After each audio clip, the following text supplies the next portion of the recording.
Well, good morning, good afternoon, good evening, good night. Depending on where you are in this world, God bless you.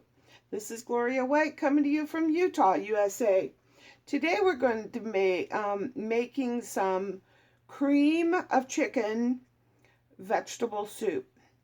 And it is so good. You're going to want to make it over and over. Now, we're going to need a couple of things, as Mr. Tom would say. We're going to need a 3-quart pot. We're going to need about 2.5 cups of carrots chopped up. We're going to need about 3 cups of potatoes diced up, just in little chunks. And you can see my hand is orange from peeling the carrots. And then we're going to need some other things over here. We're going to need some chicken bouillon cubes. These cubes make 2 cups of broth. So we're going to be putting 4 cups of water in that pot. So we'll need 2 of these cubes of bouillon chicken. We're going to need some black pepper. Going to need some oregano. Going to need some celery seed. Going to need some basil. And oh, I wish I had fresh basil. Oh my gosh, that is so good in there. Garlic, you can use a clove of garlic if you want. If you really like garlic, or you can just use that, or some minced garlic, whatever is your preference to taste. Everybody is different in their onion and garlic flavoring, how they prefer. And we're going to need some onion powder. Then we're going to need 1 cup measuring cup, and we're going to need a 2-cup measuring cup, or we're going to need this 4 times. So we're going to put 4 cups of water in that pot. Okay, and I'll be right back. Okay, so the other thing you're going to need, and I left out, was heavy whipping cream. You're going to need about 3/4 of a cup of this. And so let us proceed. So I've got the 4 cups of water in this pot. Now I'm going to dump in my carrots. Now I'm going to put my carrots in here first, bring this to a boil, and I'm going to want this to boil about 5 minutes. The reason I'm going to do just the carrots is because carrots take longer to cook than potatoes. And if I put them both in there at the same time, the potatoes would be more mushy and falling apart.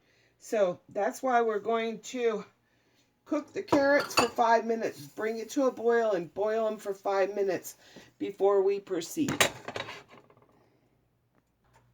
One other thing you're going to need is some frozen peas. And these are flavor pack. Yeah, flavor pack. And these are the most delicious frozen peas I have ever enjoyed. So if you want to look for this brand, but I'm sure everybody has their favorite brand of frozen peas. So you're going to need about a cup of this to put in your soup. So now I'm going to add about a teaspoon of just regular salt. You can use any one that's your favorite, whatever it might be. And I'm not going to add more than a teaspoon at first, because the beef bouillon also has salt in it. So we don't want to overdo the salt and ruin our soup, where everybody's like, oh, that's really terrible. So I put that salt in there. Now you can add your spices now. But know, when you add your spices at the beginning of your recipe, sometimes cooking them will, there's 2 things that can happen. The flavor will seep out and be absorbed into your vegetables and flavor them, or it can be done at the end and adjust it, and just your liquid will have the most flavor of your spices. I'm adding mine now, and when it's done I can taste it and see if I want some more of any one of my spices added. The other thing I'm going to add right now are my bouillon cubes, because I find that putting the bouillon cubes in now flavor your vegetables, which is, to me, really awesome, because more flavor, more better, right? So I'm just breaking it up in there. I hate when I put my bouillon cube in there and it's just, you know, down at the bottom of the pot going, well, eventually I will dissolve, and then, and I'm like, you're going to dissolve right away, okay? It's up to me. Crunch, crunch. Break it up, smash it between my fingers, and it just falls in more like a powder, and that way I don't have to wait forever for the bouillon to be dissolved and my vegetables to start picking up that delicious flavor.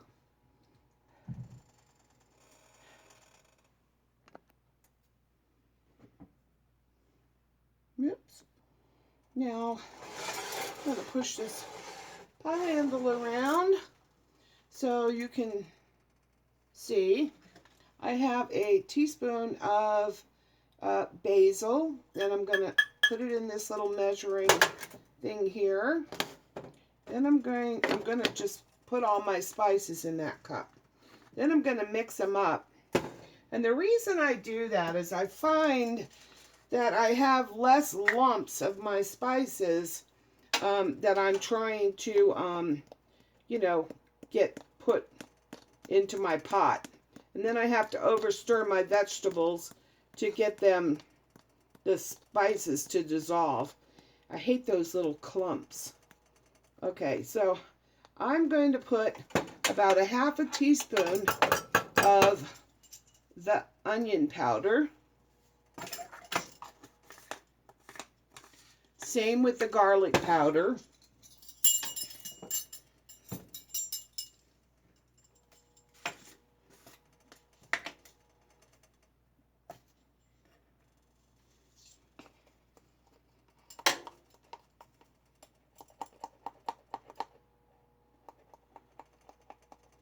All right.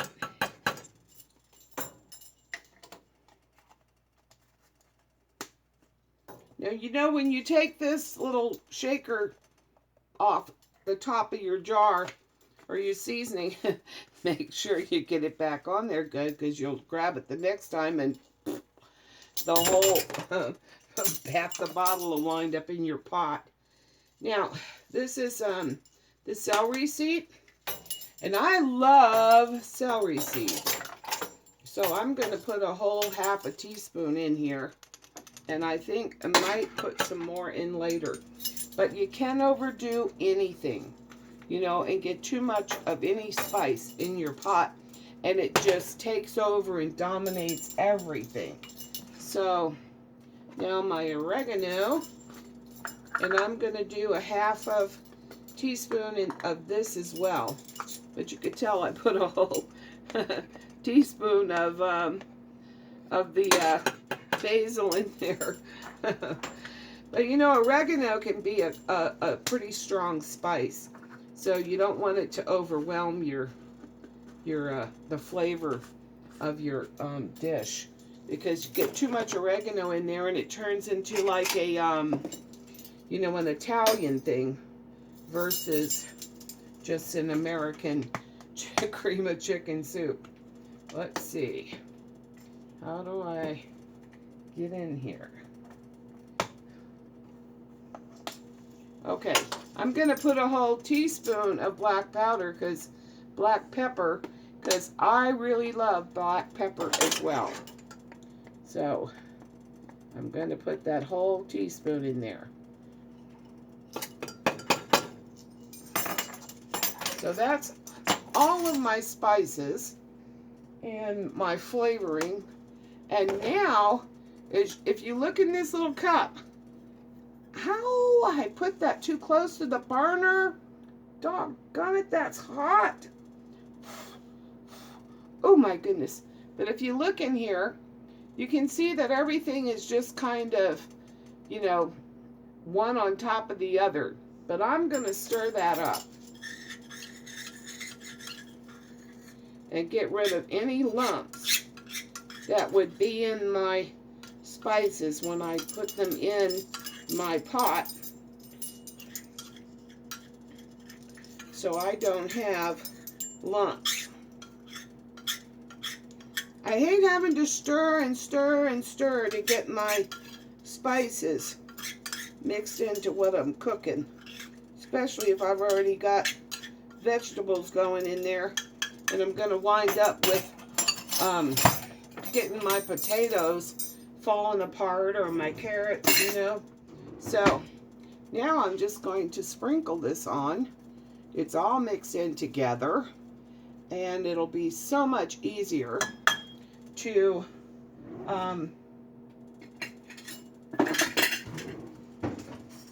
get it all mixed in. So you see how it's all there across the top of my pot? Now, I'm not going to have any lumps. See that? Absolutely no lumps. I don't have to stir and stir to get my spices dissolved. Oh, I wish you could smell this. Oh, I wish you could smell this. It's not to a boil yet, so still waiting on that so we can boil our carrots for 5 minutes. But it's getting close. It's starting to, you know, pop a little bit here and there. Now you can use that same method of putting your spices into something small that'll hold your spices, stirring them up, and say you're going to make potato salad. So you get your mayonnaise and your mustard in there, and you give it a stir, you put your vinegar, you stir, and then if you have your spices there and you stirred them up, you can just sprinkle it over the top, and you don't have so much work to get it all incorporated throughout your sauce. And then when you throw those potatoes in there, I don't put raw onions because I'm allergic to them, but I do occasionally I saute onions and put them in my potato salad when they cool down. But that's how I do it. Or I cheat and use onion powder. Now, I don't have any chicken that I can get to right now. I do have canned chicken that I home canned, but you can use a can of chicken, or if you have fresh chicken, you can put that in your pot with your carrots, and then by the time you get that boiled for 5 minutes, then you put the potatoes in, and you get them back to a boil. Then you sprinkle your peas in, it comes back to a boil again. By the time you add the cream and then the cornstarch, which I forgot to tell you, you're going to need cornstarch to thicken it, then your little chicken pieces, just don't cut it in big hunks so that you can make sure it's done. But that will add to the chicken flavor as well. Now, I suppose you could do the same thing and make it beef and just use beef bouillon and throw some beef in there. But today I'm just going to be having the soup without any meat. And it is so delicious. You're going to love it. So now my carrots are boiling.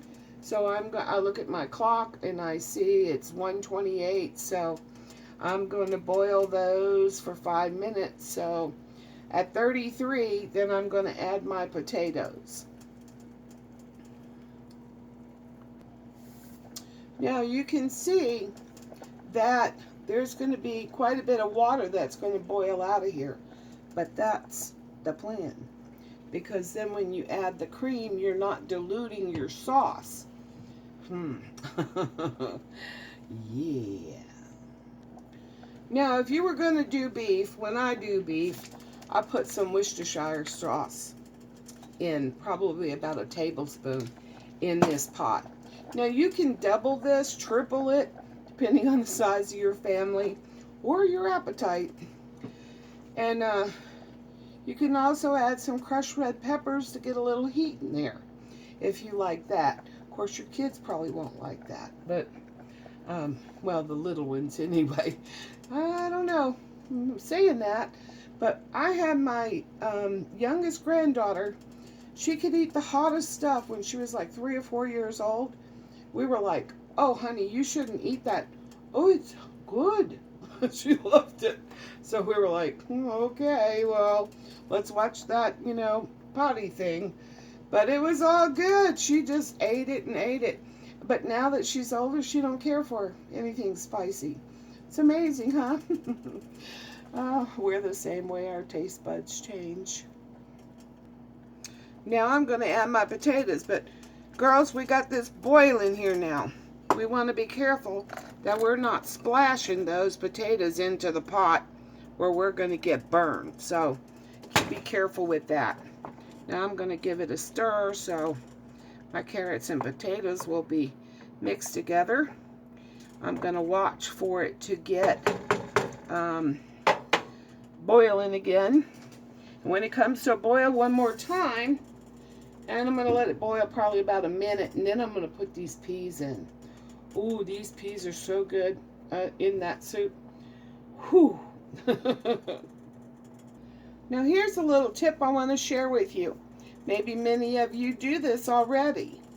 But when I open my cornstarch, I'm going to want level whatever amounts that I'm needing, because too much cornstarch can ruin your food. Not enough and it'll just be soupy and you'll be unhappy.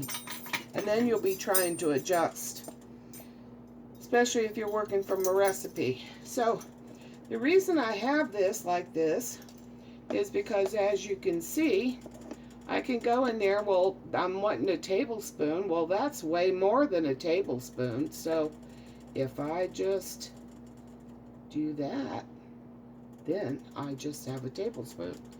And so that's why I cut that way, so that I can measure accurately. Not time for the cornstarch yet. Now this soup is really good with, if you make homemade biscuits and you put some cheddar cheese in them and some garlic. So you make cheddar cheesy garlic biscuits. That's really good. You can make just plain cornbread. You can make garlic toast. Whatever it is you like to have with soup. Maybe it's just plain crackers or just plain toast. But now would be the time to start getting that ready. Biscuits take about 20-25 minutes to bake. So you'd want to be having that in the oven. Probably right after you put the carrots in, whip that up and get it in the oven. The cornbread usually takes about 20 minutes, and I use that little Jiffy cornbread mix, and it's so easy, and I love the taste of that. It's kind of sweet, so it's very yummy to me. But I also have a recipe for homemade biscuits if anybody would like that. Just let me know. Been making them for so many years. Now I'm going to dump these peas in. Again, be careful you're not going to splash yourself or anybody in the kitchen near you with those peas. I had a little extra chunk that fell out of the bag, and I don't like putting anything back in the bag, so I just added them to the soup. Oh my goodness. So here we have our carrots, and our potatoes are in here, and now we've added our peas. Sort of looks like something you could do a chicken pot pie with, huh? Or maybe a beef pot pie. I think that would work. Mm. All right, now I am going to take about a 1/4 cup of water and put in 2 tablespoons of cornstarch. You would want to use 1 tablespoon of cornstarch for each 2 cups of water if you're thickening something.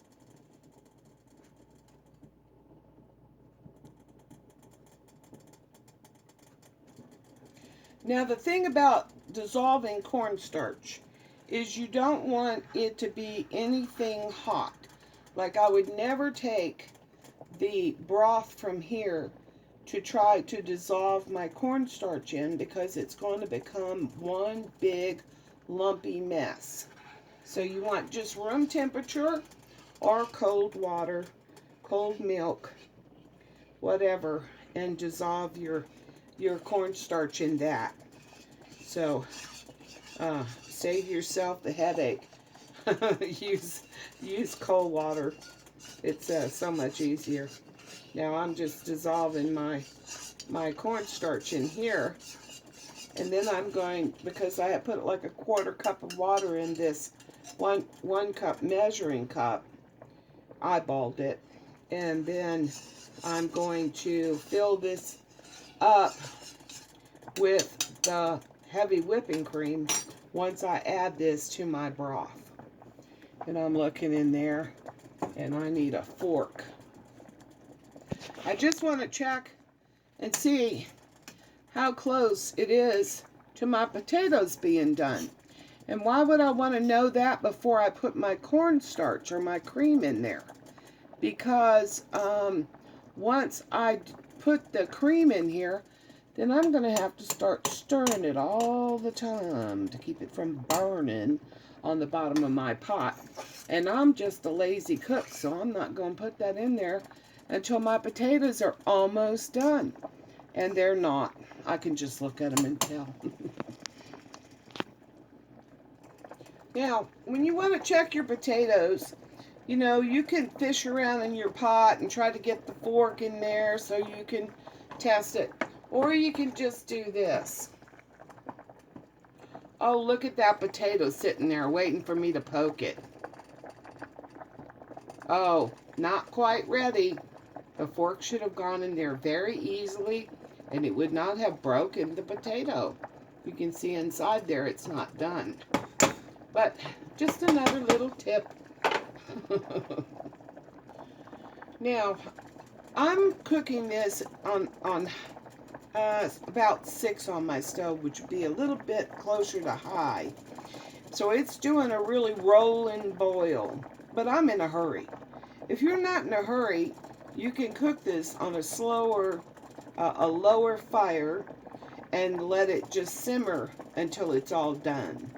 And but if you're in a hurry, just boil the tar out of it.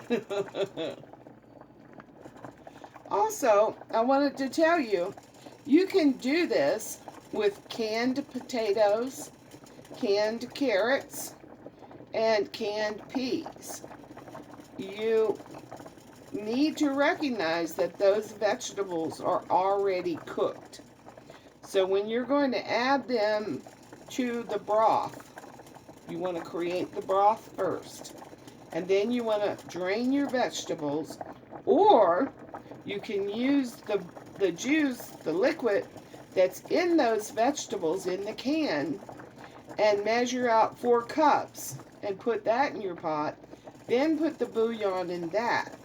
Bring that to a boil, and then put your cornstarch in, which is a 1/4 cup of water and 2 tablespoons of cornstarch.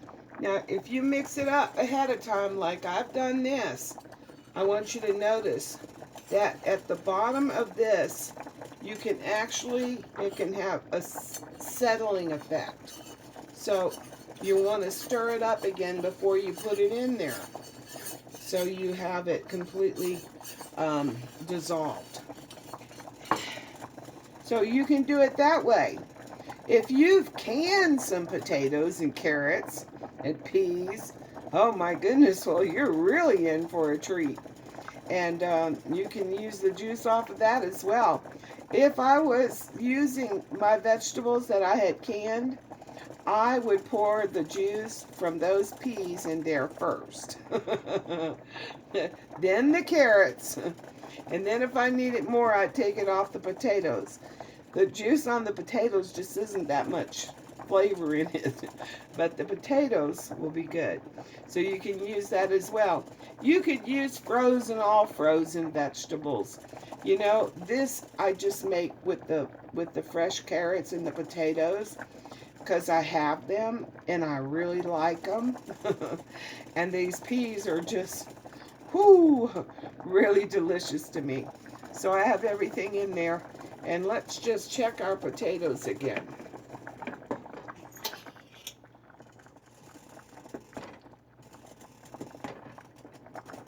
There we go. And that's almost. Boy, that potato is so close to done. Did you see how the inside looks there?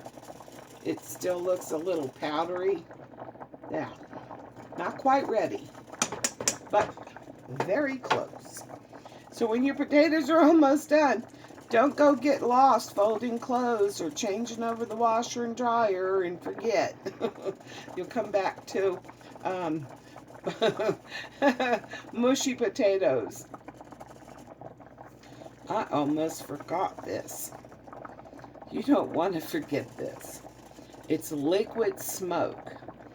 And I'm going to tell you, it adds such a wonderful flavor to this soup. Oh my goodness, this is mesquite. It also comes in like hickory and applewood. But I'm going to put the mesquite in this. And I'm going to put, doesn't take much.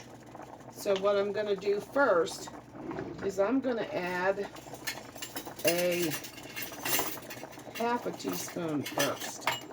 And then when I'm doing my final taste test, after I get the cream and all that in there, then I will check for the amount of this.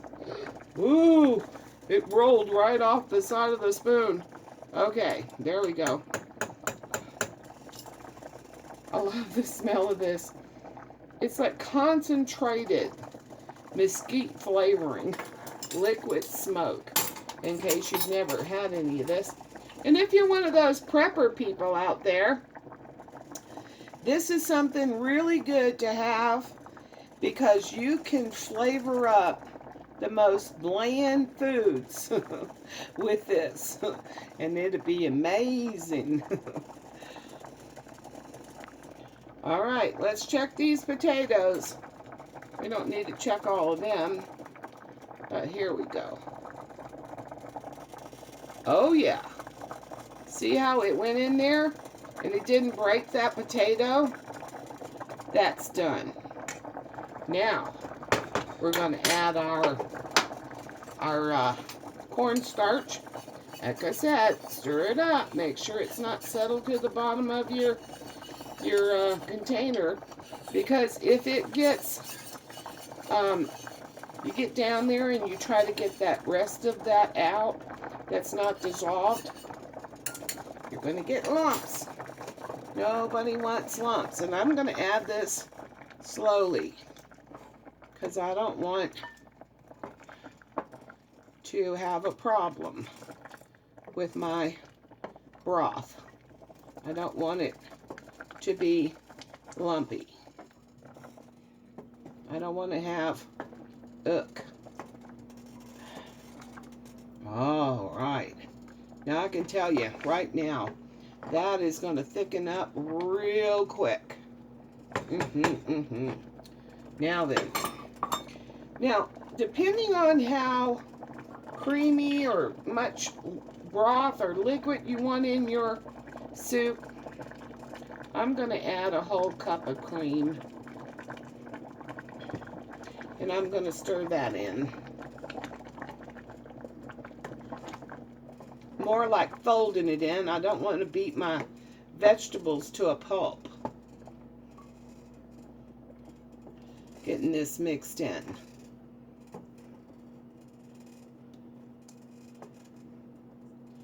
Oh my goodness.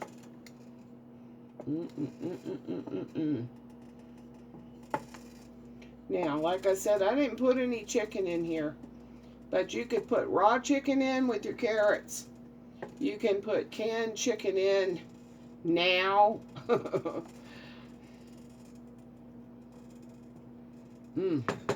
If you've got roasted chicken left over, oh, that would be really good in here. Okay, so now, there we go. I don't like leaving food in my containers. If I've got food in this cup, I want to get it in the pot. All right, so now, I don't want to overcook this. So I'm going to turn my burner heat down to a medium low for a couple of reasons. This will thicken up, and I don't want it to boil over. And because I put heavy whipping cream in here, if I cook this too long, it'll do what's called break. And then your cream will, like, it becomes real watery. It separates and becomes watery. And it's just, it ruins your broth, your soup. But look at that. Ooh. Oh. And cornstarch doesn't have to be cooked like you would use if you used flour here to thicken this. Flour would need to be cooked because otherwise it has a raw taste, which is not very appetizing. But when you use cornstarch, it's no big deal. Oh my goodness. Oh my goodness, my mouth is watering so bad. Now we're going to taste it and see, do we need any more salt? Do we need any more, any kind of seasoning in here? Oh my goodness. Look at that. Huh? Can you use biscuits, cornbread, hot dog, garlic toast? Mr. Tom. All right, so here we go. Oh, it smells so good once you put that liquid smoke in there. You could even grate some cheese and put it in here. Or you could serve it into a bowl and then add grated cheese on top, depending on how fancy you want to get. I'm going to put a little more smoke in there. Just a little bit more. Like I said, you don't want to overdo this.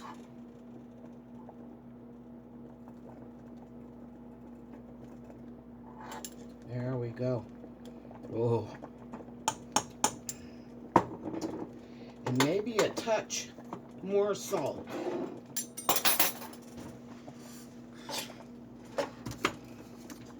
Touch more salt. I have to be careful with the salt. It really messes with the fluid I get. So, now you know these things you can adjust them to how much salt, how fine the grains are. There's a little thing in here that you turn, and then you can test it in your hand. If you hold it like this, you can see what size salt granules are coming out, and that's the pink Himalayan salt. So let's get that stirred in.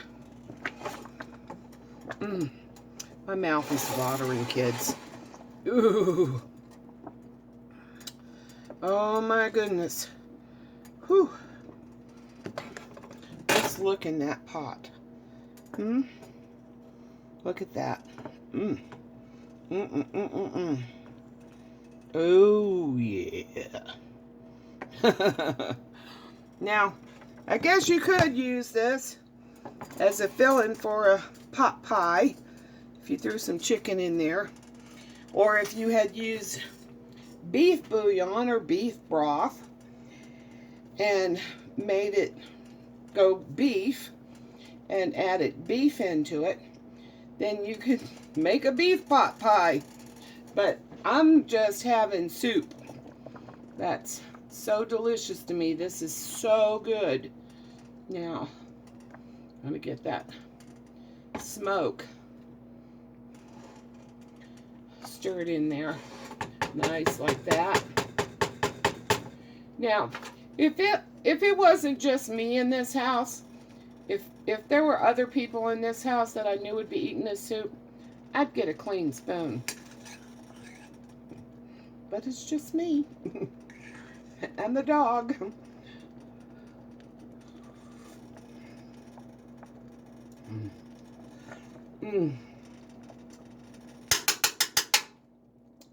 Drum roll. Oh, man. Oh. Oh, my goodness. Oh. If you guys don't make this on a cold winter night, you don't know what you're missing. And I'm going to put some in a bowl. Of course, I already done a taste test, huh?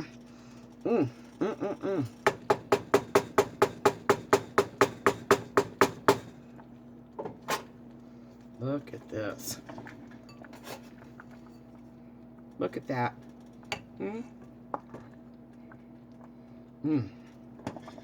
My mouth is what? I'm salivating. Okay, now just broth. Look at that. Oh my goodness. Now you can imagine if you put some cheese on top of here. You know, if you got some Parmesan, grated Parmesan, you could put some of that on there. If you got cheddar cheese, you could put some of that. Any kind of cheese you want. Even you could do pepper cheese. You know, whatever rings your bell.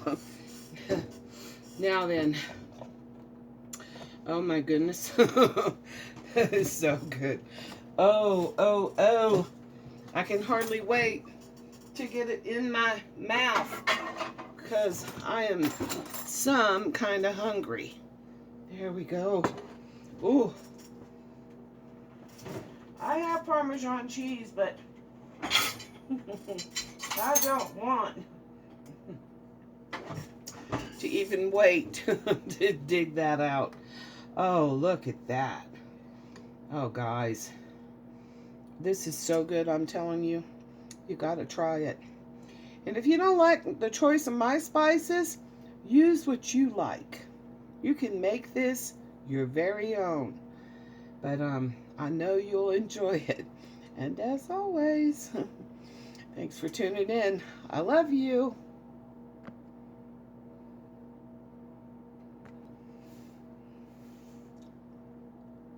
Cooking this with the spices in your pot, your vegetables, the carrots and potatoes, not so much the peas, but the carrots and the potatoes will pick up those flavors. Oh my goodness. Ooh.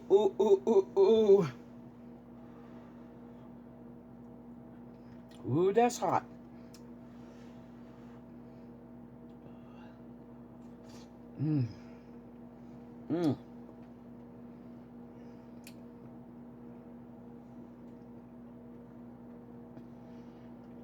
All that flavor in that carrot. You can taste it in the peas too. This potato. It's like a morsel of yumminess. Oh. So you can put your spices in after you cook your vegetables. But I'm going to tell you right now, it's very good if you put it in the beginning. And as always,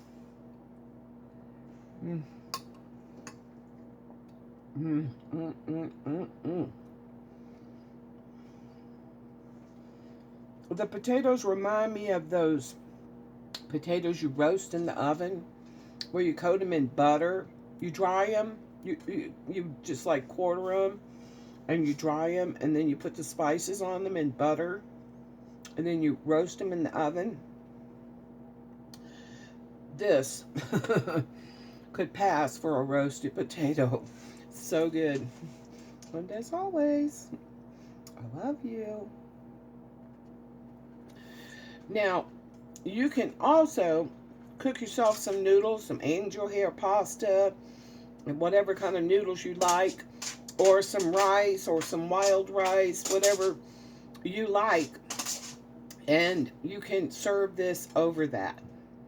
But I would add more liquid so that your noodles don't, or your rice, don't take up all the flavor.